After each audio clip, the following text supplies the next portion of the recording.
here if they wanted to, but now, knowing that there's a Valentina on the opposing team, they have to be careful of the ultimate. It looks like they're going to go into the Karina as well as the Durot.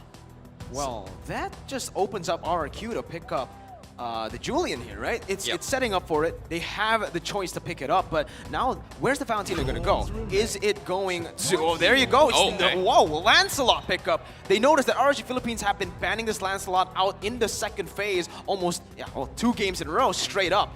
Now, let's pick it up in the first phase, but this leaves an opening for RSG Philippines to take that Claude away. Yeah, I feel like the Claude is something they have to get rid, but at the same time, we've seen Skylar play the Irritail roaming as well.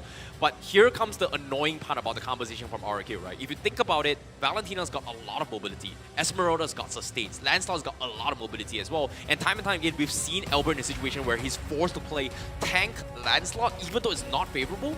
But because of him taking advantage of the mobility composition, it's just so annoying. And we've seen it from game 1 with his Benedetta from RQ.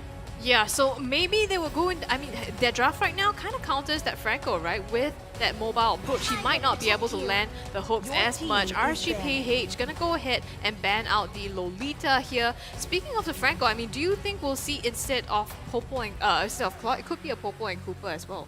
Yeah, actually, this is a fun fact. Now that you mentioned Popo and Koopa, RSG Philippines, the 2 most banned heroes that they have been banning out has been the Valentina and the Popol and Koopa. Now, this is where it might be left open for RRQ to take. They ban out the carry here, interestingly, and they leave it up to RSG Philippines. Do you want to take the Claude away, or do you want to go for your usual ban? Is it the Popol? It's going to be the Claude coming through. That's the ban. RRQ have the chance to pick up the Popol right here. This hero has been banned out so many times by RSG, and we might see why. Yeah, it's going to be respect, you know. It makes a lot of sense considering that how Skylar has been playing this zoning tactics. I feel like putting in towards Irritail isn't too bad considering that everyone was at RHPA doesn't have a very good chase composition. But it looks like he is going to play the Spave. 22 win rate on that Brody doesn't give me a little bit confidence with Brody, but it does give you a little bit of disengage if the Karina decides to dive over, or even the Derov as well when it comes to backlines. Yeah, definitely. And it's still really bursty, right? Like, it's kind of like Claude in the Blazing Duet, but this time you have the torn apart memory. On the other side, RSG gonna pick up the Yi for themselves as well as the Clint. So no crazy picks here. No, yeah, they're going for comfort this time around. RSG Philippines, they're down 2 games. I think this is the right way to go. But for RRQ, on the other side, on the flip side, they're going for a very risky draft once again. This is with the Valentina, Lancelot. This is very oriented in the early game. Oh, RSG, they got a horse supporter, man. Oh my god, that's a crazy horse right there coming from RGPH. But at the same time, the drafts looks pretty good from RGPH, and now the tank remains coming from RQ. I feel like they need some sort of pickup potential. A Ruby isn't too bad in terms of cancelling the Karina or the Yves as well, considering that they need to go backlines. Grok isn't too bad, but looks like it is going to be a support Valentina? Wow. A support Valentina? Okay. Well, okay. I've never seen that before, but okay. We've seen this in Indonesia, the roamer Valentina, a couple of times, but again, yeah, it's very rare to see this. And RRQ, the confidence off their roofs, I feel like, for them right now, is they're trying to use this experimental draft for their match point game. Well, to be fair, they have that space to navigate around these games. It's a best of 5, so they don't have to secure this game if they don't want to. And I mean, it is up to RSG here to prove themselves, to realize that, you know, it's really down to the execution. They need to nail it on the hit because it is their tournament life here at stake. Granted, they do step into the lower brackets and have a chance, but they don't want to miss this right now. Ladies and gentlemen, we are going game number 3, RRQ Hoshi and RSG Philippines, the Land of Dawn. 1 ticket to the grand finals here for both of these teams. RRQ 1 game away from taking it. RSG still a long way to come back to this game, but let's get right at it. Both of the junglers once again starting on their purple buff start, but honestly, I feel like RSG have the upper edge in that early stage of the game with Light on the Franco and with the Karina. They're already going on to the Lethal Wanderer here as Lancelot just finishes up on that purple buff. Yeah, this is going to be a very difficult composition for RRQ to actually come on top, and you can see how defensively they're playing as of yet, making sure that Albert has a pretty good lane. And this tank landslide coming from RK Hoshi is gonna take some time. It's at least 1 to 2 item progression. So there's gonna be a lot of emphasis on Vin being annoying by using those Terrifies to actually scare off the Franco alongside with R7 making those split push pressure for the team. So it's gonna be difficult, but here comes the hook. It doesn't connect on Skylar, and Skylar looking to bully Iman out of the lane. Yeah, Vin though also rotating here, going all the way in, trying to get that Terrify off. Not just yet, but I think that's what's key to this Valentina pick here. He wants to be able to rotate, get those ganks in, match Light's aggression here on the top and the bottom lanes as well. So right now, on the bot side is R7 and NASA having a better time in the last game. Yeah, Nats right now, he is bullying the Esmeralda. R7 not really stepping out of his comfort zone there. The turret is going to be the defensive line between him and RSG. But he just wants to play around here. Ooh, Light catches the gold minion. R7 though on the bottom side. Abyssum Strike and Demon Kite instantly. Once again, it's going to be first blood. But Clay looking for the trade. He brings Demon Kite back. And Albert with the Phantom Execution finds the trade. The XP laner here traded in for the jungler.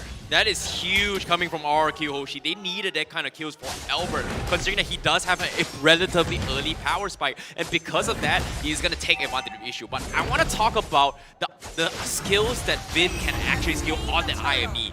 Abyssum Strike, not too bad to actually set up for the Brody. Real Illumination as well, but seems like top side, there is going to be contest coming in. Vin instead, the Bloody Hunt instead. So this is going to be a very, very scary opportunity if the Karina dives in and gets caught out. It's just so weird, right? If you're RSG, you're starting to get frustrated here because it feels like it's just a kill, a gank down below. You don't expect the Sicilian to be ganking in the early stage. You expect him to be just pinned down in lane, going for farm and looking for stacks. That's not what Clay does though, as we saw from the kill participation. Even on Sicilian, he's so active on the map.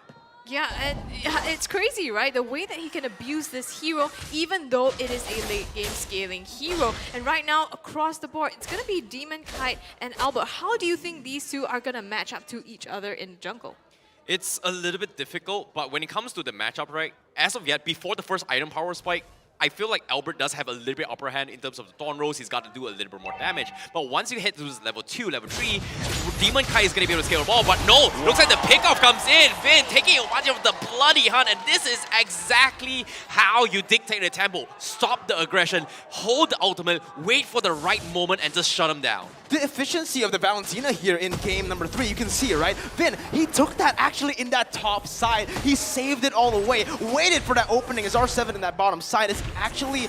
So, yeah, he's going equal. He's going even up against Nats, who has an XP lead. But again, as an Esmeralda, you're usually just the weaker one in the lane. RSG, though, I feel like they're playing on the wrong side of the map here. They should be trying to punish the Esmeralda down below. They're playing up top. But again, it comes down to the execution of what they want to try to do. They want to punish the Brody here in lane. And RRQ, they're just farming really well at this point of the game. 600 gold lead now built, and they will have the better setup towards the second turtle of the game. Yeah, I mean, RRQ, they are still keeping up despite him having the later draft here. And that's crazy. RSGPH, they're basically forced to match RRQ's pace here. RSG, they are trying to make use of their early game. The hook misses, but Albert goes in. He wants to contest his turn. Now they have the advantage. Bat speed's being popped right now. No. And the real manipulation comes up in defense, but Light, his Vin is going to go down first. Demon Kite clocks up a double kill for himself. The counter aggression from RSGPH. That was a good catch coming from Light as well, knowing that Vin did have the Bloody Hand. When in Flicker, immediately got punished as well. You can see Vin trying his best to cancel the real world manipulation and immediately got punished for it. So a small victory from RGPH, but hopefully it's going to transition a little bit more because as of now, Albert completely bullying Aqua out the lane. Doesn't want to give him the XP and gold to scale with this Eve. Oh, look at that. A little win there for Light as he steals away the Lethal Wanderer. Expected from RSG, punishing the Esmeralda with Nats winning lane there in the kill pressure department. RQ though, they're looking for the trade up top. They know that Clint can't really defend this with Vin, but the hook connects, and that's gonna be the suppression coming in. Albert jumps in with the Thorn Rose, is able to deal the damage, slice off, and Mon getting chunked low. He's gonna get taken down. Albert trying to run away. The real world manipulation is there to lock him in place. Light pick.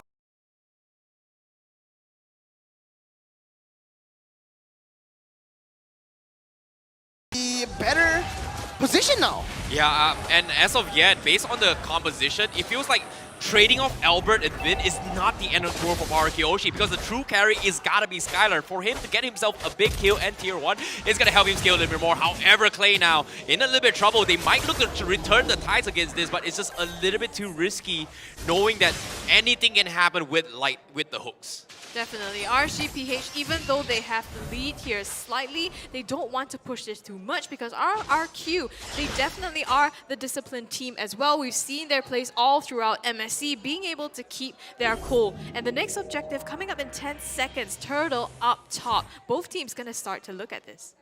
It's going to be RSG Philippines, I believe, who has the pressure here when it comes to the third turtle. RRQ, Clay, and Skylar, they've just been farming a lot, right? And I don't think the power spike has hit just yet. Albert looks for the steal there. It's going to be Vin who gets hooked in. Bloody Hunt there to lock him down. Sanguine Claws connecting onto 2, but RSG find a pick and a turtle in that fight. Yeah, good disengage coming in from RRQ as well, knowing that Vin is a pretty expendable expense to lose him, right? Losing him isn't the end of the world. As long as Skylar lives, they can look to make a comeback. Whereas RGPH, they have to take advantage of the situation. And here comes the hook again from Light.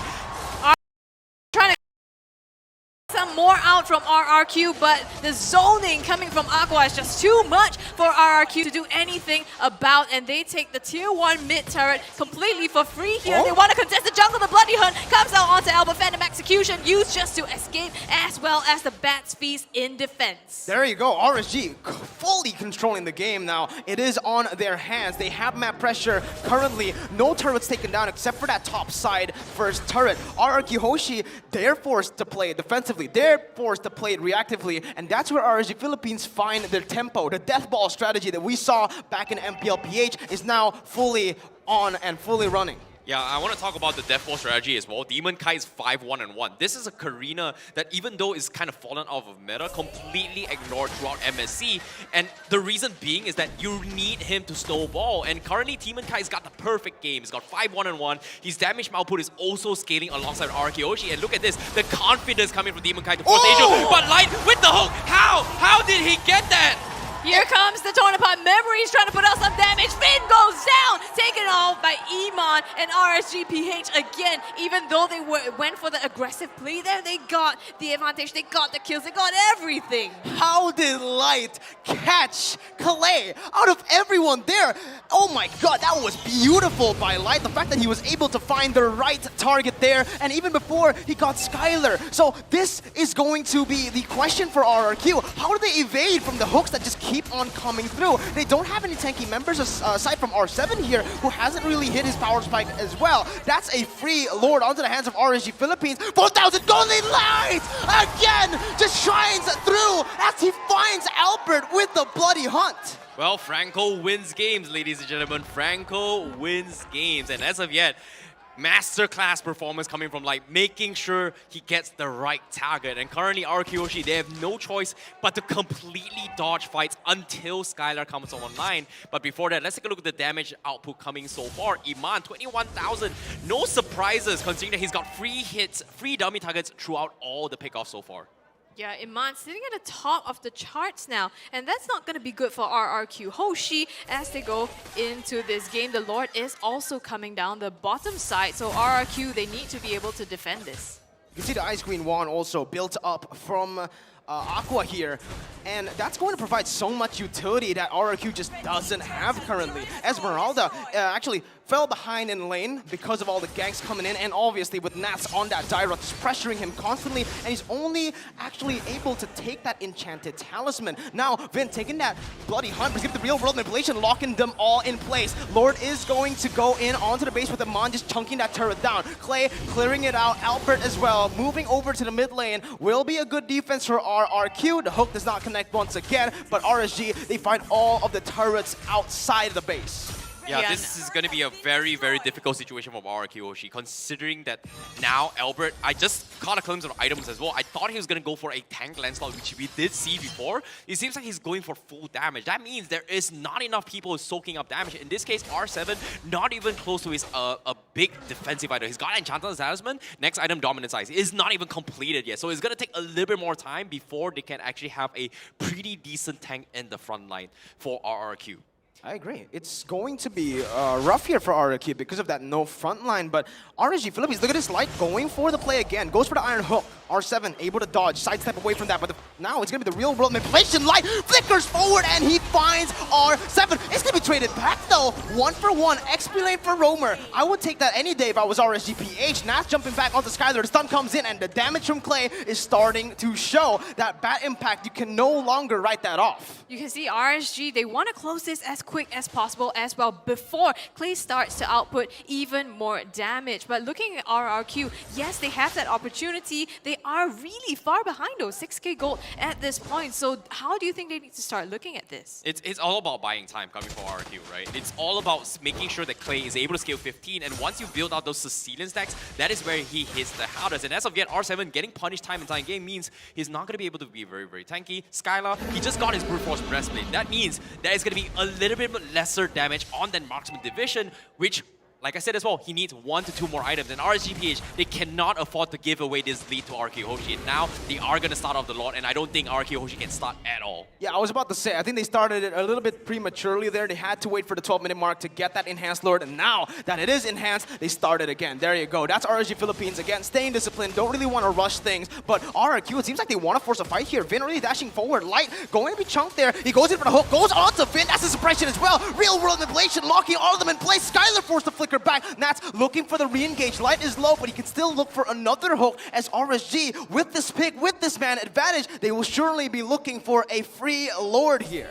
Yeah, they're gonna turn their sights to that immediately, as you said. RSG Demon Kite now at the Lord. No chance for RRQ to contest this at all. Nas goes for R7, tries to put some damage, but it's not gonna be enough to disengage. They have to back away to protect some of their turrets back here. Yeah, that's going to be an easy turret destroyed down bottom from RRQ Hoshi. A little bit small victories in terms of map control, but I want to talk about how important that fight was, because RRQ Hoshi, they should have died a little bit more, but because they had Brute Force Breastplate, they were having so much mobility to kite away the real manipulation. It's all good for RRQ Hoshi. As long as they do not lose Skylar, all is well, and it's all about buying time as of yet. Albert is level 14, and if and only if RRQ Hoshi is able to defend against his Lord, it's a pretty good timing to actually make a comeback for RRQ Hoshi. Lack of frontline is really hurting RRQ here. And now with the Lord coming down on the bottom side, they will definitely secure this bottom inhibitor. RSG looking to get even more out of this. There you go. Bottom is gone. RSG cracking open the base. RQ trying to look for an opportunity. Aqua already at half HP, but gonna play safe. So RSG just focusing on the objectives. Yeah, RRQ with the standard defense again. They don't want to try anything too fancy. They are A-okay with giving turrets away. It just gives RSG Philippines the chance. And now, look at this. A curveball from RRQ. They go in for a play on it. Skylar goes in for the stun. It's going to be Vin actually locked up there in the midst of it all. He gets taken down. That was them with no follow-up. Abyssum Strike connects as that's Clay looking for the Sanguine Claws. Gets 2, but again, they lose 1 for nothing. RSG just 2 steps ahead here when it comes to RRQ's pickoff game. Yeah, it's just so very difficult to fight this, especially with the Franco plays, right? We talked about this for days now. That's the power of what Franco brings to the table. However, you can't write off RRQ Hoshi yet. It's possible to make a comeback as long as they stall into his later stage game, unless Light gets this hook, or no, he doesn't, but it's still going to be a borrowed time as of yet, because if one mistake is all they need from RRQ Hoshi to make a comeback, same can be said for RSGPH as well. They need one mistake from RRQ Hoshi and it's over for them.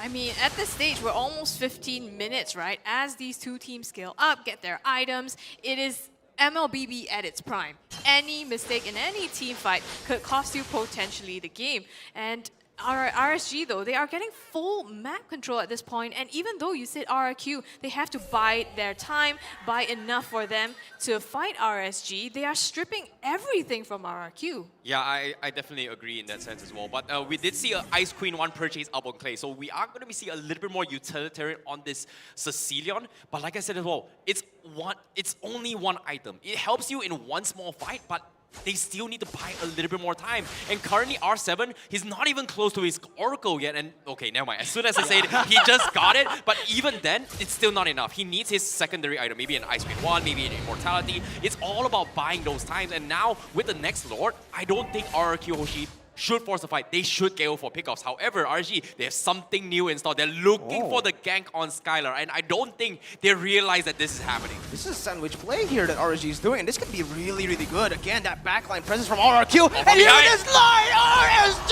the read, the beautiful macro play as RRQ just scramble here. R7 looking for the play. It's going to be been taken down, and RSG, what a play! What a 200 IQ macro decision to stay in that bush with 3 members.